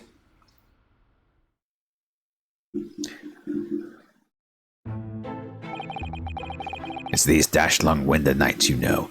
Nothing to do but read in front of the fire. Luckily, there's a jolly good second-hand bookshop just around the corner. Buy all my old novels there.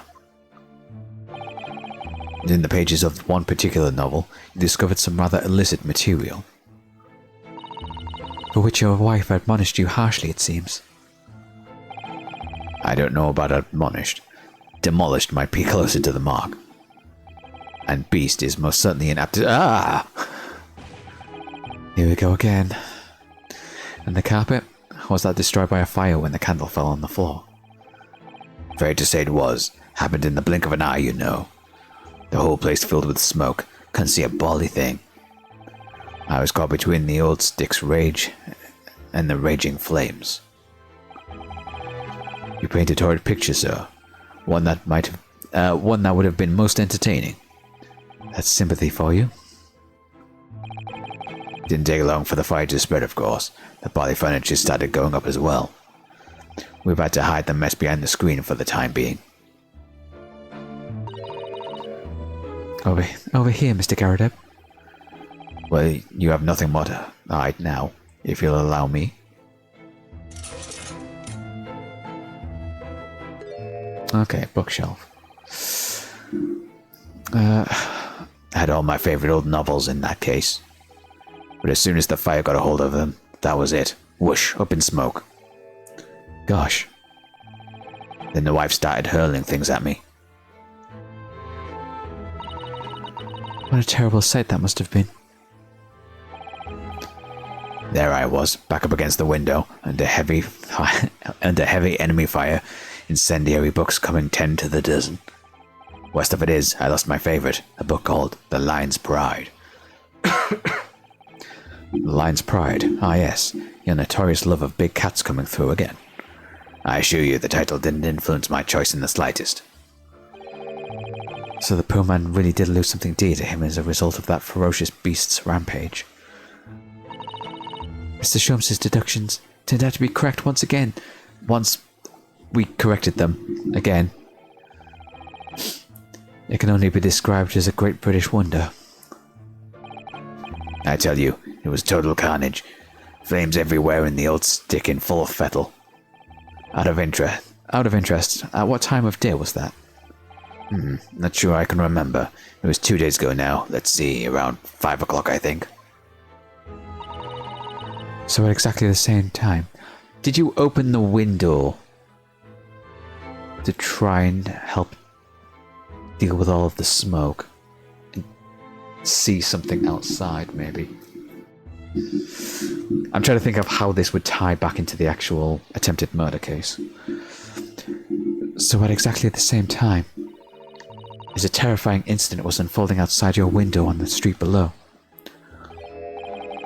Even more terrifying on the inside, I can assure you. The whole of Blighty could have been flattened outside my window at that moment, and I wouldn't have noticed a dashed thing.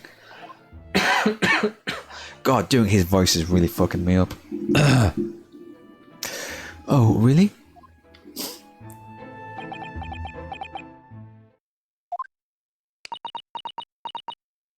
Did you notice something outside?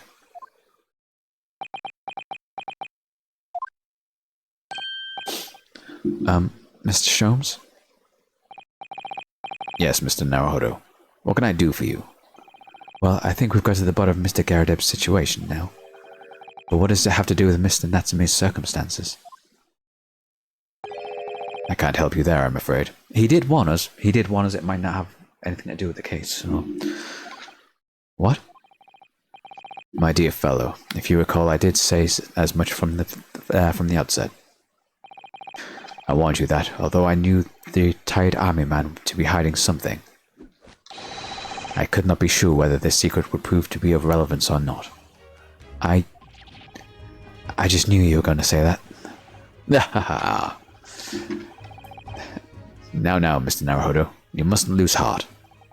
Bear in mind that all things fall into one of only two categories, those relevant to the case and those not. That makes no sense to me. Well, no matter. It's of far greater importance that you make up your mind now. Sorry? Visiting hours at the prison will soon be over. Oh no. Is it that time already? If we're to accept Mr. Natsume's case, we have official paperwork to attend to. So that's it. No more time to think. Perhaps you'd like to betake yourselves to bidding us farewell now. I must prepare supper for Mr. Garadeb. Oh, yes. I'm so sorry. Thank you both very much for your time, and sorry for intruding onto your private life, I guess. We just kind of nosied our way into your marital affairs. Soseki-san will be waiting for us. And I'm going to have to give him an answer.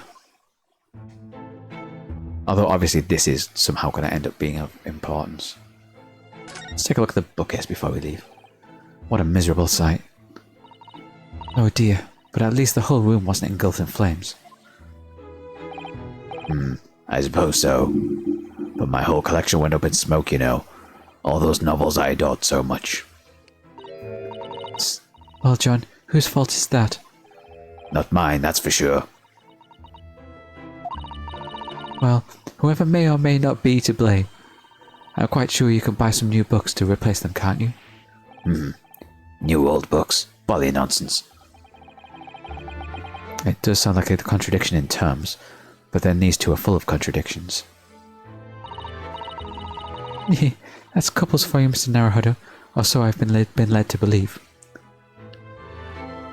Alright. Yeah, we've not really got any. Let's talk to them one last time, see if they've got anything new. I'm terribly sorry, Mr. Naruhodo, but I'm afraid it's supper time now. I'll have to ask you to leave. Oh, yes, I'm sorry. If we linger too long, Mr. Garadeb will start pouring... Mrs. Garadeb will start pouring tea again. No one wants that. Alright, shall we go then? No doubt Soseki-san will be beside himself in his cell, waiting for us to return. I can't afford to spend any longer making up my mind. Alright, let's bounce.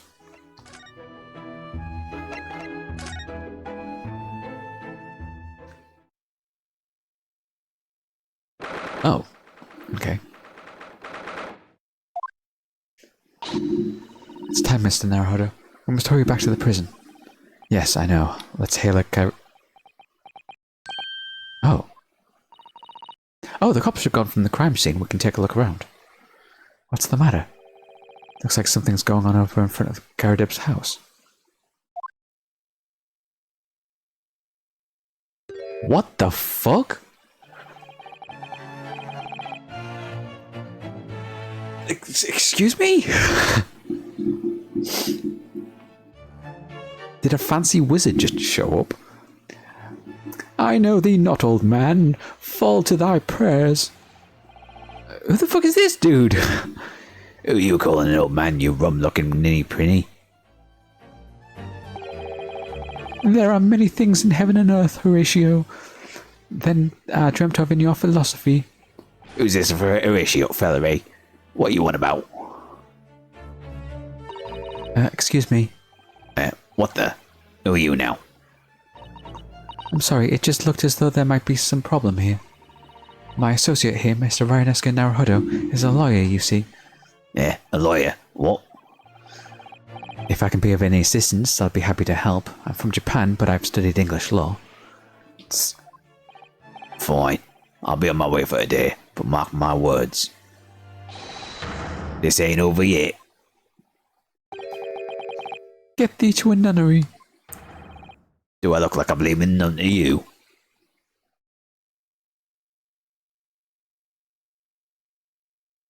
Okay, this guy looks like a villain.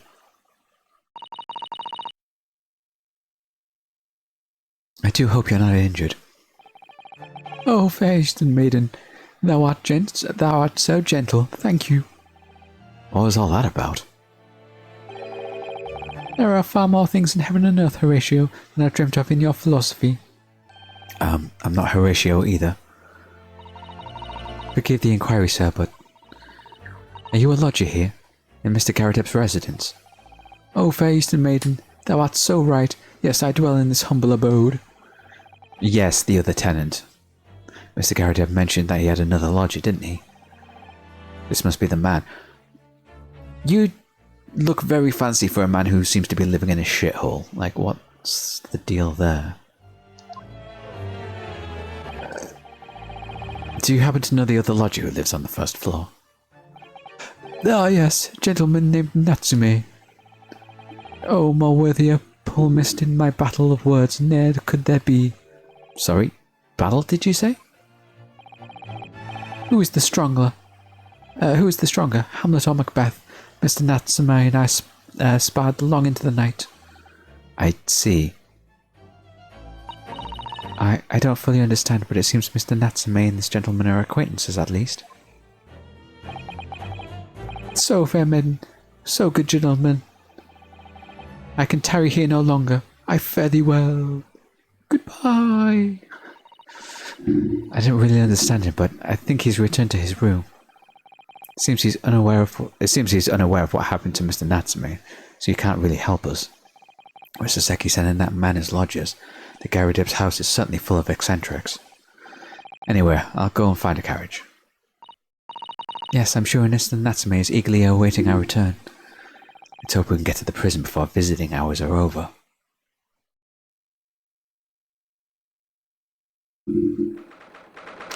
Oh, fuck, what voice did I give this dude?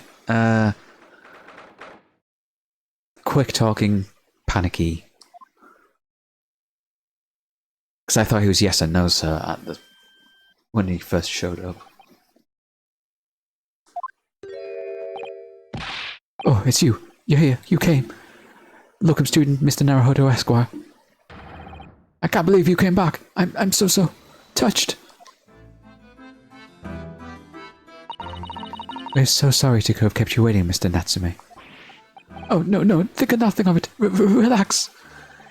If I were a cat, I would purr with pleasure at the company of such fine compatriots. Noble, nurturing, never failing, Nipponese. Oh, wow. Let's not get carried away. Oh, I quite agree. There is nothing more reassuring than a familiarity of one's native land. On the other hand... Oh, it's Shums, okay. It is through friendship transcending international borders that one truly appreciates the fact. Such is my belief, at least. Yes, it's you. The miserable, rotten spy, Herlock Sholmes. Mr. Sholmes, what are you doing here?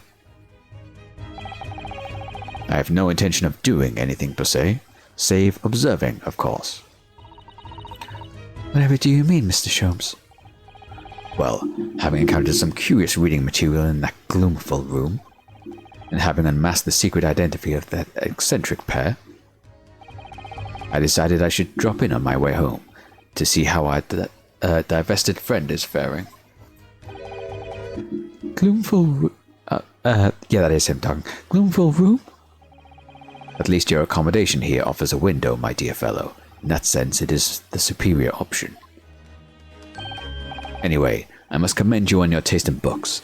My day has been delighted, and cost me not a penny. You! How dare you, Herlock Sholmes?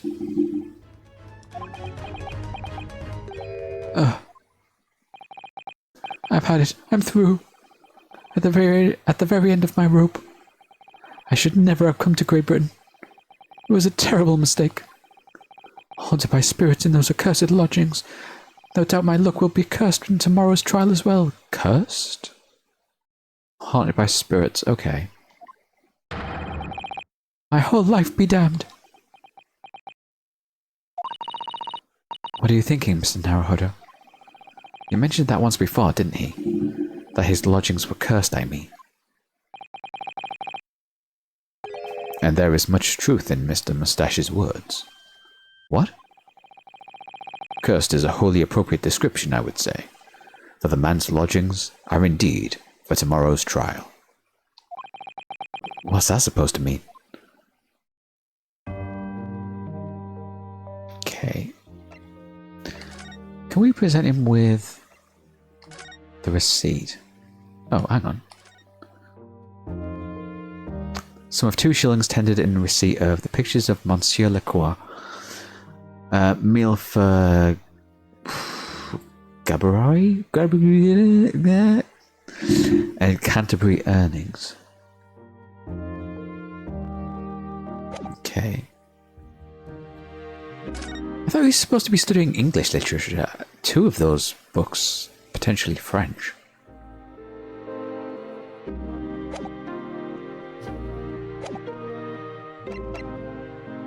Actually, let's present him with that.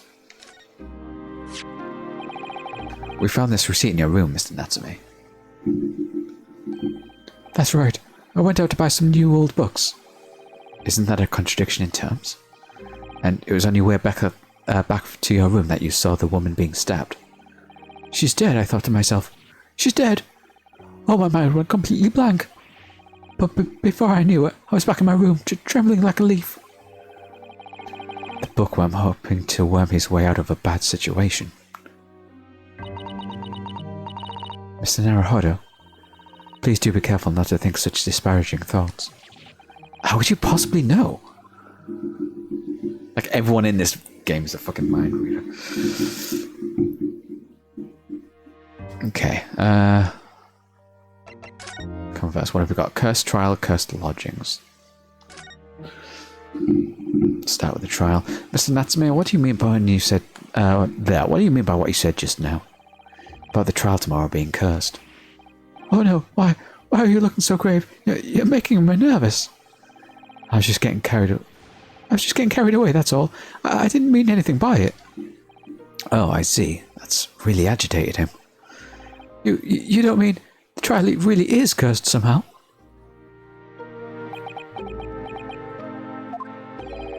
Are you referring to the prosecutor, the Reaper of the Bailey? The Reaper? Oh no, what do you mean? Please tell me, summarize succinctly in 16 salient words. No defendant has ever survived the trial in which the Reaper stands for the prosecution, ever.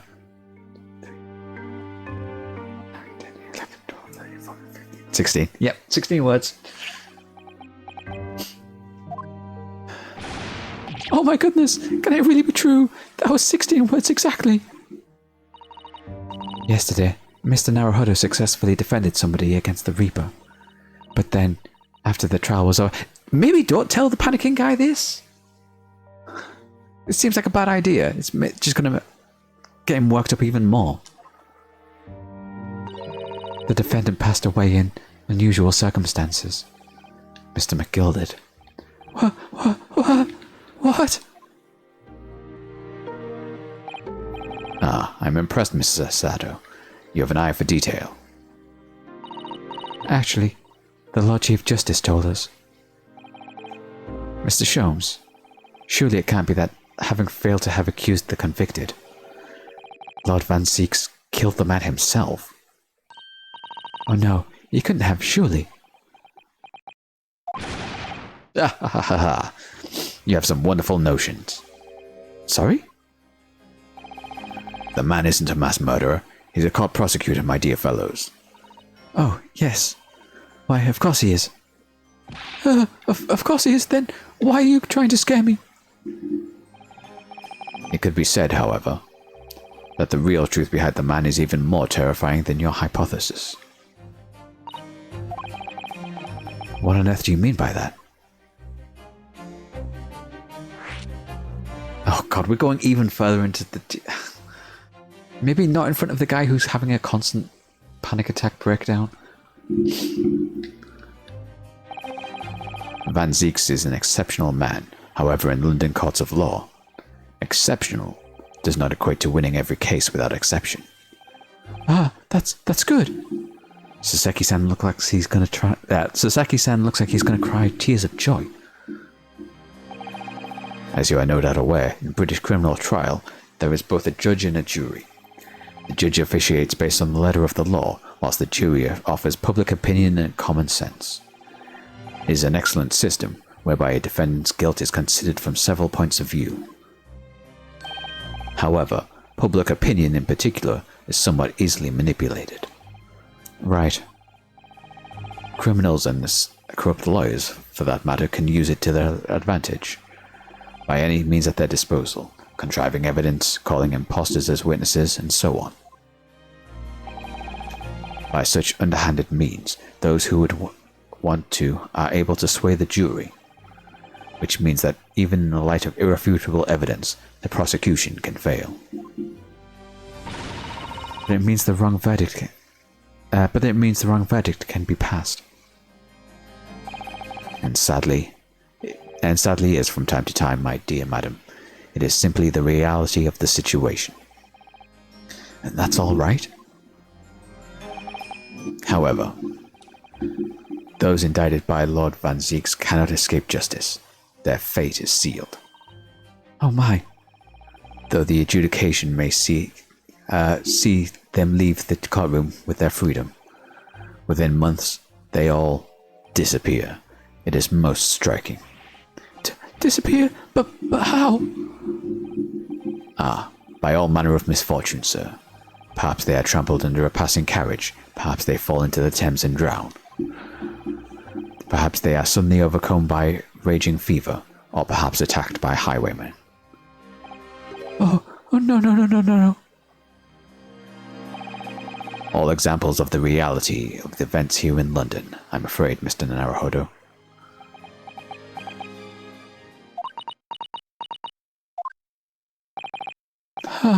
I knew it. I'm dead. Dodo, done for, doomed.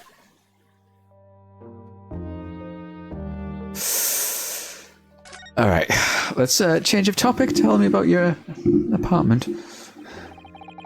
When you said accursed lodgings before, you were referring to your room at Mr. Garrideb's house, I presume. Do you mean to say that you believe the place is cursed? It's been a year now since I came to Great Britain, but I'd only been in London a week before I started to notice strange feelings in myself. That didn't take long, then. Everywhere I looked there were foreign faces staring at me, laughing behind my back. I was sure people were talking about me. I started to become nervous about going outside. They were always staring at me, all the time, from dawn till dusk. So I shut myself away in my room, but even that didn't help. The fear wouldn't go away. You must have been very lonely, having been away from your homeland for such a long time. I had to move a number of times, most recently to the room on Briar Road, a week ago now. Yes, why did you choose there? It seems a little inconvenient. The rent is cheap. I have so little money it appealed to me straight away. Of course I asked why it was so affordable. The landlord just simpered and said, "The room is cursed." Oops. He quickly tried to cover his mistake, but it was too late. So I told him, "If you have something to say, then say it. But if not, don't mention it in the first place. Yes, well said. But it was true. It was all true. You mean the room really is cursed then? Ever since I moved into that windowless hellhole, my sleep has been plagued by nightmares. I awake feeling as though I've been choked to death.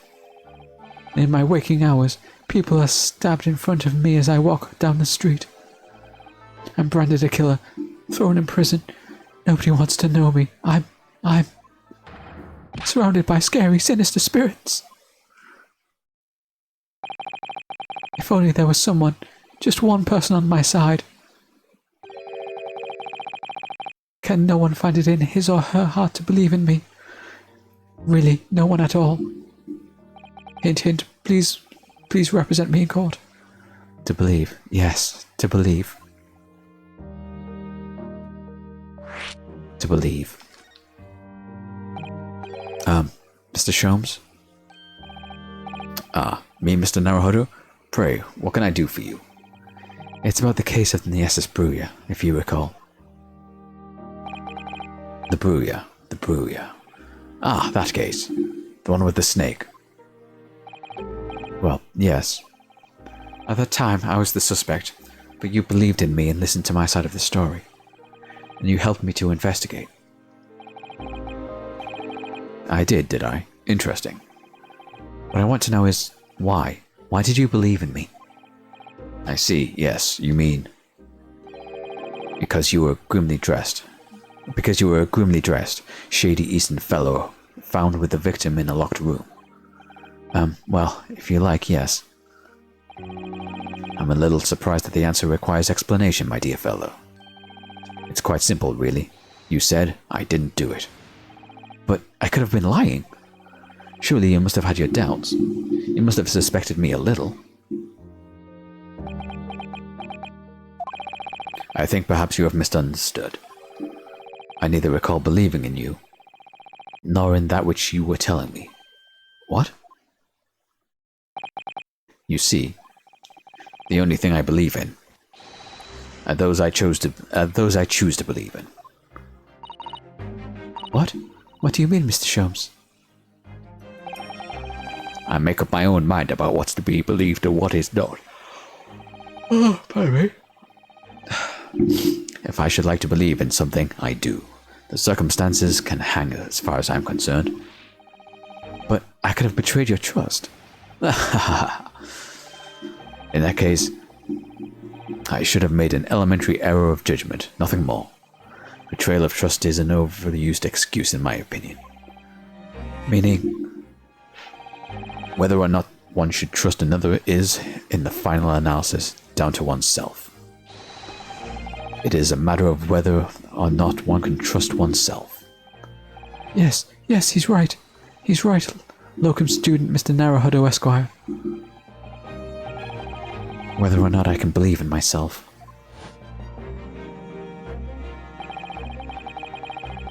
Oh god, what advice did I give Kazuma? A defense lawyer is as good as his faith. A defense lawyer is as... Oh my god. A defense lawyer is only as good as his faith in his client. And that comes down to how much faith he has in himself.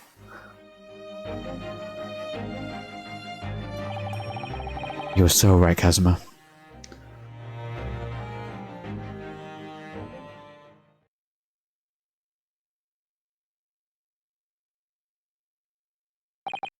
Well, my dear fellows, is it time? It is time we were leaving, I believe. Already? Visiting hours are over.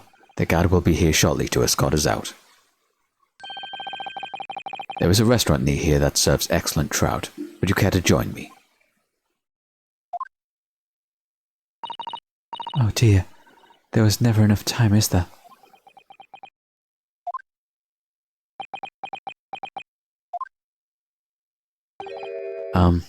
Mr. Natsume? If you'd like, in the trial tomorrow, I'd be happy to represent you.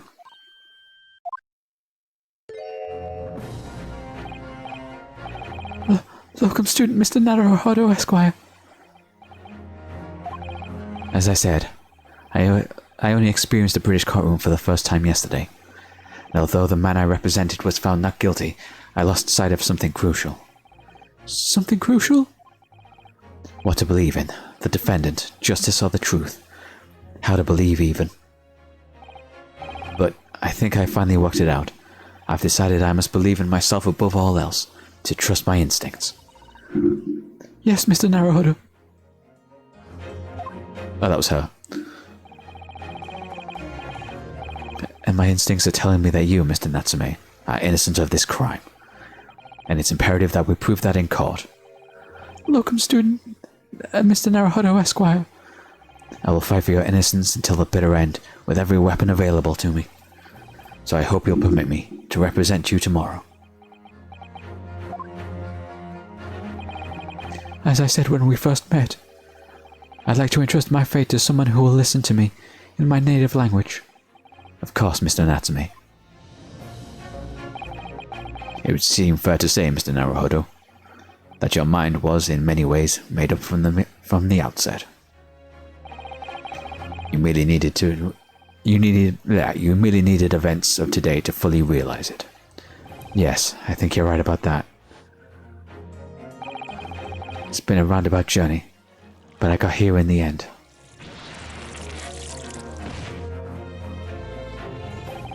Mr. Sato? Yes? Would you be willing to stand by my side tomorrow and help me in court? Absolutely.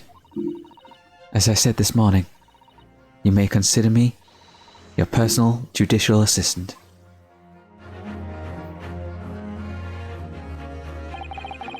The shocking events of yesterday's trial still weigh heavily on my mind. But it's time to stop looking backwards. Kazuma believed in me, and Mr. Sholmes believes in me now too. So it's time.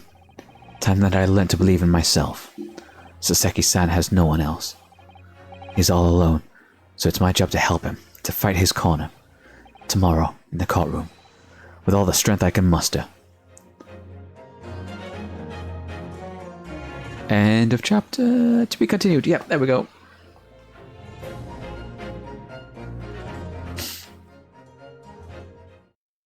So into the trial next time. We'll save here and we'll wrap up for the day. Because 2 hours of doing voices is tiring. So yeah, that'll just roll straight into the next scene if I cut out of that. So that is going to be it for today. Oh, I wonder if I should have gone back to Sholmes' apartment and investigated the blackboard. I wonder if I've missed an opportunity there. Fuck. Oh well, we'll see. We'll see. But yeah, that is going to be it for today. We'll pick this up. Not sure when next. Maybe next weekend. We shall see, but we'll be getting into the trial. But yeah, that is going to be it for today. Thank you very much for watching, and I'll see you next time. Cheers. Bye now.